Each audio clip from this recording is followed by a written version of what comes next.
Bismillahirrahmanirrahim. Assalamualaikum warahmatullahi wabarakatuh. Alhamdulillah pada kesempatan hari ini kita dapat melaksanakan perkuliahan secara daring. Pada kesempatan kali ini kita akan membahas satu bahasan kita dalam mata kuliah ilmu ekonomi ini, yaitu tentang pendapatan nasional. Nah, sering kita ketahui bahwa dalam skala makro, dalam skala yang luas ya di lingkup nasional suatu negara, seringkali perbincangan mengenai tingkat kesejahteraan suatu masyarakat ya, antar negara itu dibincangkan. Nah, baik di internal negara itu sendiri maupun antar negara dalam satu forum atau pertemuan-pertemuan tertentu. Nah, berkaitan dengan hal itu, maka seringkali juga kita lihat ya dalam skala makro negara kita seperti Indonesia ini melaporkan beberapa progres reportnya, progres kinerja satu pemerintahan yang menunjukkan skala kesejahteraan negaranya. Ya. Nah, skala tertentu ya dari kesejahteraan suatu negara yang di situ seringkali disebut sebagai pendapatan nasional.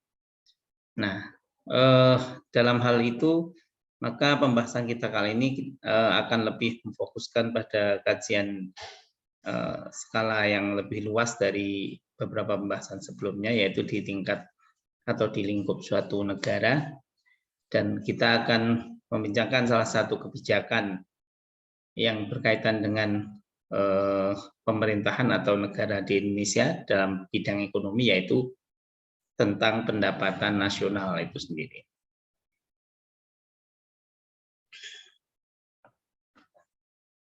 Nah, pertanyaan pertama adalah apa yang dimaksud dengan pendapatan nasional? Nah, pendapatan nasional merupakan jumlah pendapatan yang diterima oleh seluruh rumah tangga keluarga di suatu negara dari penyerahan faktor-faktor produksi dalam satu periode selama 1 tahun. Nah, di sini nanti akan kita ketahui ya, di dalam menghitung pendapatan nasional itu ada beberapa model, ya, ada beberapa tipe ya, yang mana di Indonesia ini kecenderungannya lebih kepada tipe apa begitu ya. Itu untuk bisa melihat seberapa besar pendapatan nasional kita. Nah, dapat dilihat yang pertama dari pengertiannya ini. Jadi pengertian itu untuk mengartikulasikan pendapatan nasional sendiri sebenarnya banyak tokoh dan banyak pendapat.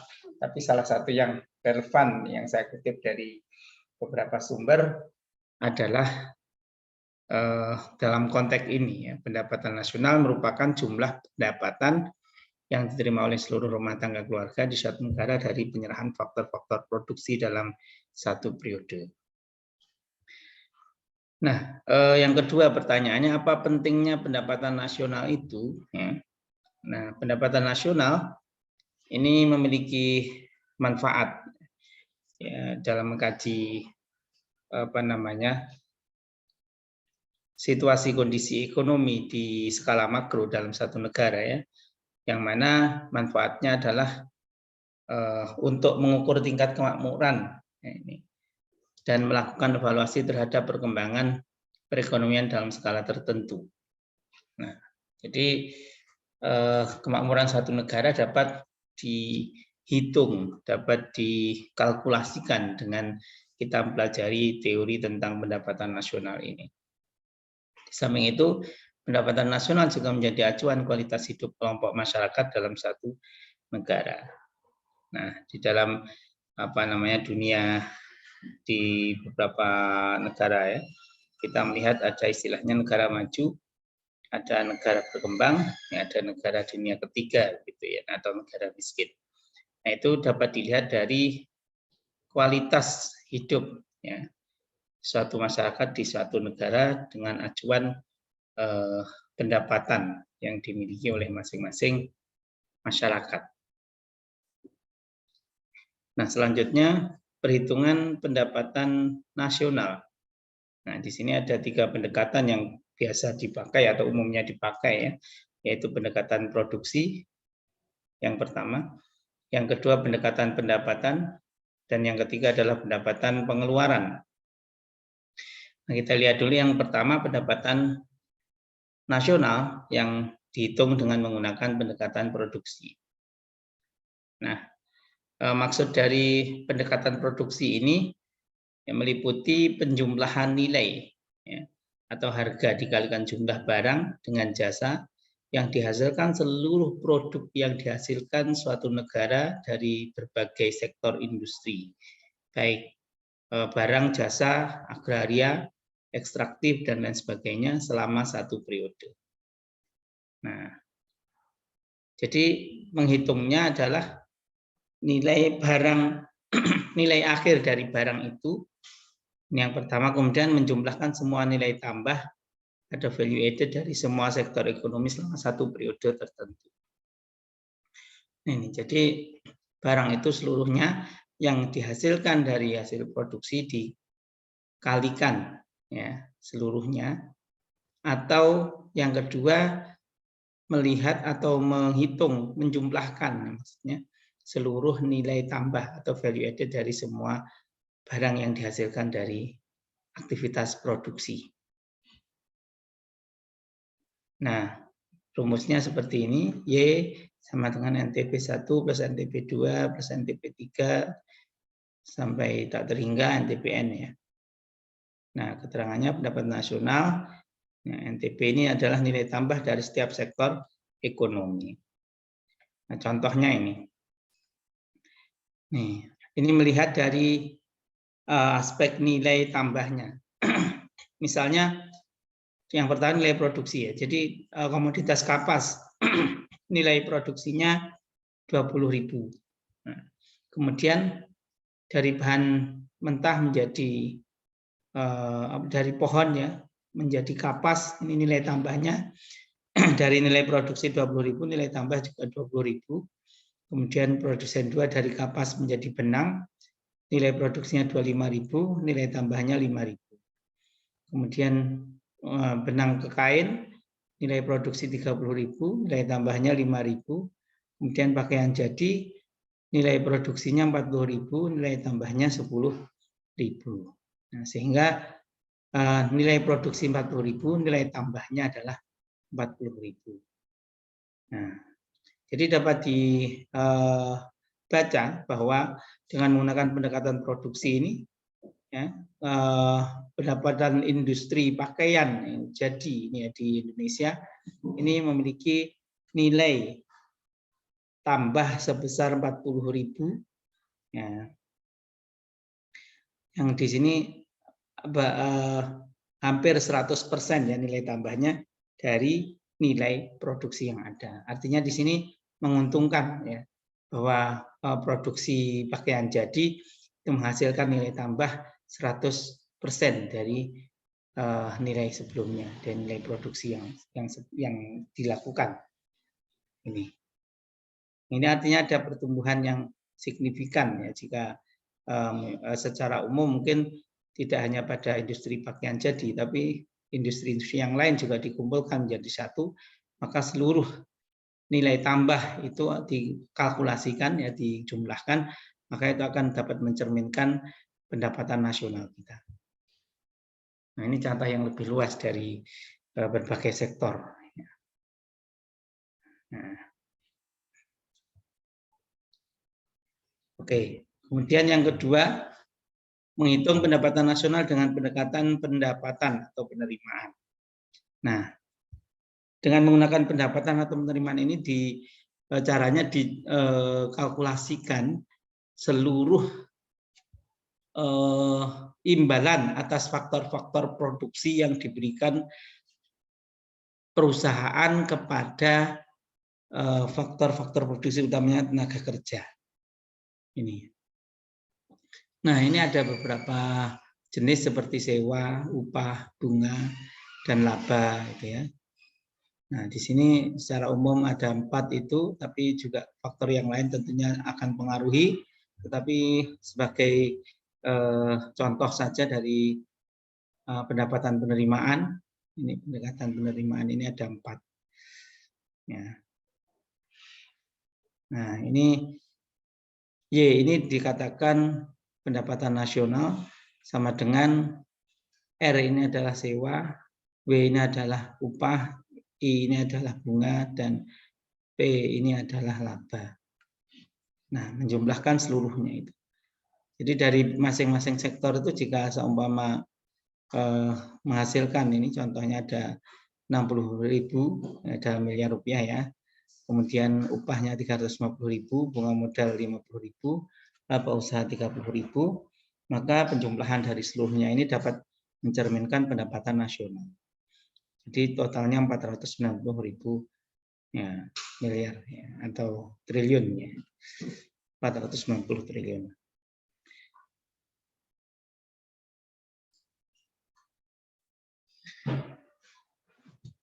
Ini contoh yang lain ya. Oke, sekarang yang ketiga, menghitung pendapatan nasional dengan pendekatan pengeluaran. Nah, pendekatan pengeluaran ini maksudnya menjumlahkan seluruh pengeluaran yang dilakukan oleh semua pelaku ekonomi dari semua sektor.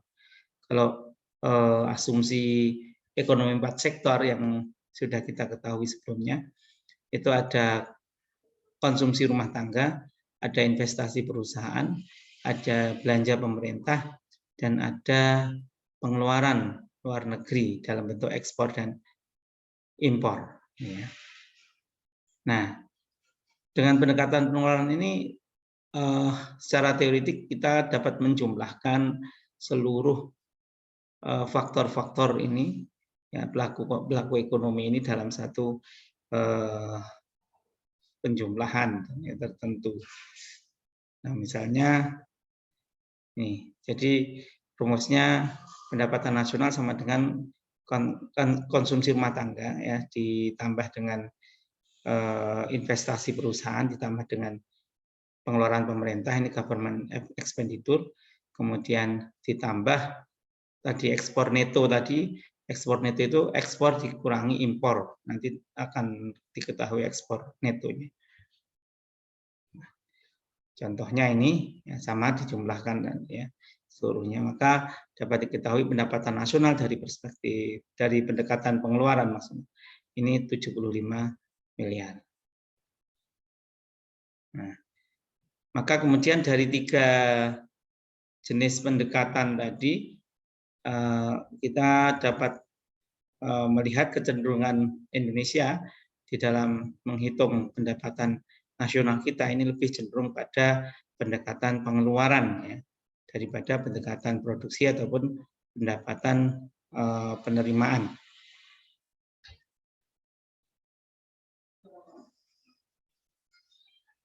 Nah, sekarang kita berbicara tentang gross national product atau produk nasional bruto.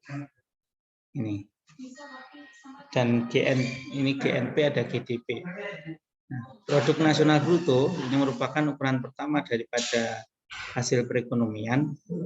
Yang perlu diperhatikan bahwa produk domestik bruto itu tidak memperhatikan produksi milik produk nasional bruto. Nah, jadi ini seluruh produk yang dihasilkan di dalam negeri, ini apakah produk dari perusahaan sendiri nasional atau produk dari perusahaan asing. Ini jumlahnya di situ. Produk nasional bruto namanya. Nah, berarti secara matematis ini persamaannya produk nasional bruto sama dengan PDB, produk domestik bruto, dikurangi produk faktor produksi luar negeri yang ada di dalam satu perekonomian nasional. Nah, atau produk nasional bruto sama dengan produk domestik bruto ditambah faktor produksi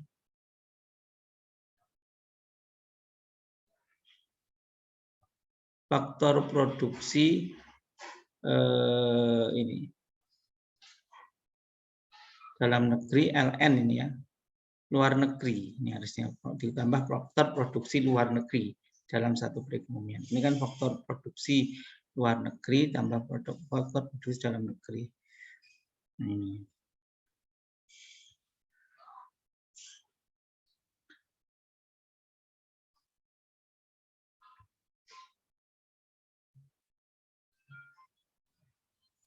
Contohnya, diketahui produk domestik bruto Indonesia pada tahun 2013 misalnya ini 131.101.101,6 miliar. Nah, pendapatan atau produk netonya terhadap luar negeri sebesar 4.995,7 miliar. Nah, kita bisa menghitung produk nasional brutonya GDP kurangi produk tadi di dalam negeri dan di luar negeri tadi PFPN ya. Nah, maka hasilnya adalah 136.057,3 miliar. Jadi PFPN tadi berarti faktor produksi dari produk neto. Ya. Faktor produksi dari produk neto. Nah, ini contoh menghitungnya. Jadi cukup sederhana. Kalau kita melihat dari beberapa faktor yang lain ini, seperti pengeluaran konsumsi rumah tangga, pengeluaran konsumsi pemerintah, modal domestik bruto, ekspor neto, barang dan jasa, ini juga bisa dijumlahkan. Kita dapat mengetahui produk domestik bruto, kemudian tambah lagi pendapatan neto faktor produksi dari luar negeri, ini jumlah produk nasional bruto, dikurangi pajak tidak langsung, dikurangi penyusutannya, ini dapat diketahui nasional income-nya. Nah, dan terakhir dikurangi pajak langsung neto, pajak langsung neto itu pajak langsung dikurangi pembayaran transfer. Maka dapat diketahui pendapatan disposibelnya. Ini secara keseluruhan ya. Nah, sekarang bagaimana kita bisa melihat pendapatan per kapita kita? Biasanya dalam satu laporan fiskal kita secara nasional kita juga membincangkan tentang pertumbuhan ekonomi yang dilihat dari skala pendapatan per kapita.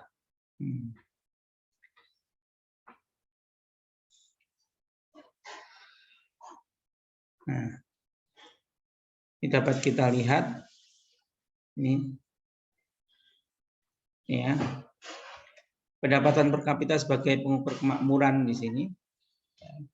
Ini menjadi salah satu hal yang penting karena juga menjadi cerminan bahwa kriteria suatu negara itu apakah tergolong negara-negara berkembang ataukah setara dengan negara-negara maju. Nah, beberapa penilaiannya ini lebih dilihat pada fasilitas untuk mendapatkan suplai listrik, ini basic ini ya, kebutuhan dasar ya. Kemudian fasilitas pendidikan, taraf kesehatan, keadaan perumahan masyarakat, ini kan pakai skala Gini ya, Gini rasio itu. Nah, ada beberapa faktor-faktor ini mirip dengan faktor Gini rasio. Ini yang dapat bisa dihitung.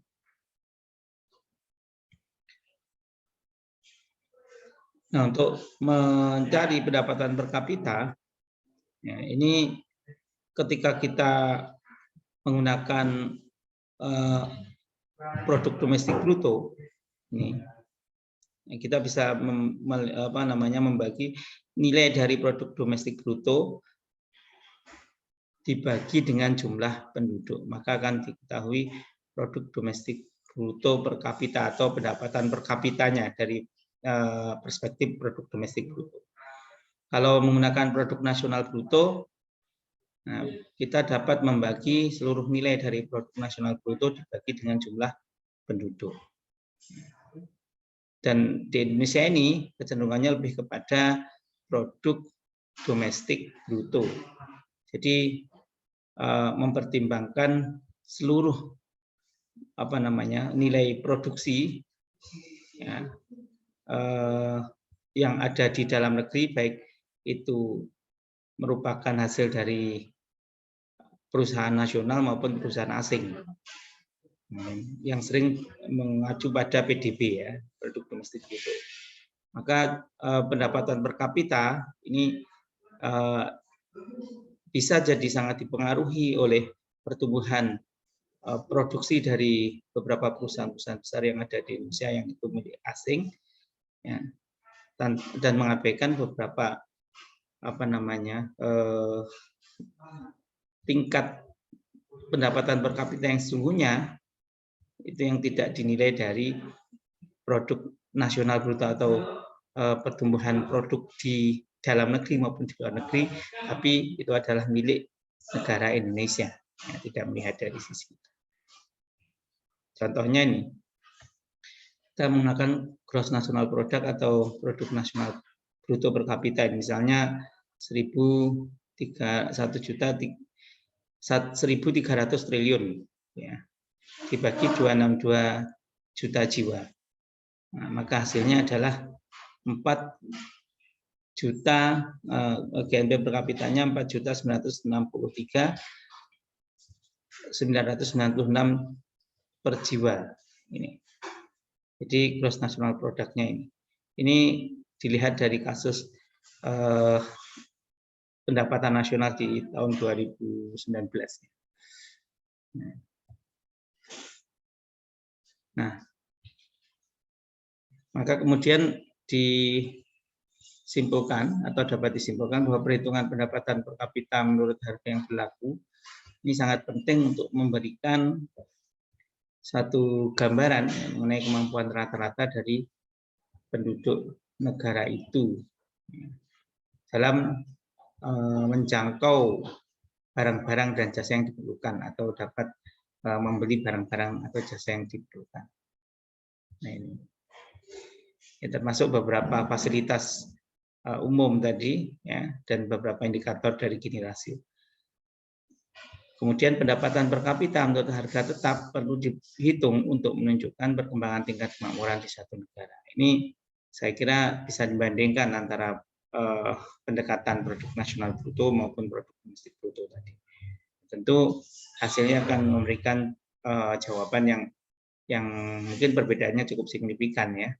Nah, tinggal kebijakan nasional kita apakah menggunakan GNP atau gross national product atau produk nasional bruto atau produk domestik bruto tadi. Tapi kebanyakan memang menggunakan produk domestik bruto. Itu yang dapat saya sampaikan. Tentunya kebijakan itu akan mempengaruhi strategi-strategi suatu pemerintahan dalam satu negara untuk bisa meningkatkan, ya, pendapatan per kapita kita dan juga meningkatkan taraf hidup masyarakat termasuk negara secara nasional pada tingkat yang lebih baik lagi untuk ke depan. Berkaitan dengan apakah kriteria negara Indonesia ini nanti sampai pada negara maju yang setara dengan negara-negara yang lain ataukah masih tetap dikategorikan sebagai negara berkembang. Itu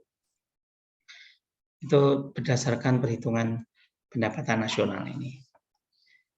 Baik, ini yang dapat saya sampaikan untuk hari ini. Terima kasih atas perhatiannya. Kurang lebihnya mohon maaf. Silakan bila ada pertanyaan kita diskusikan, ya. Sekian, wallahu muwaffiq. Assalamualaikum warahmatullahi wabarakatuh.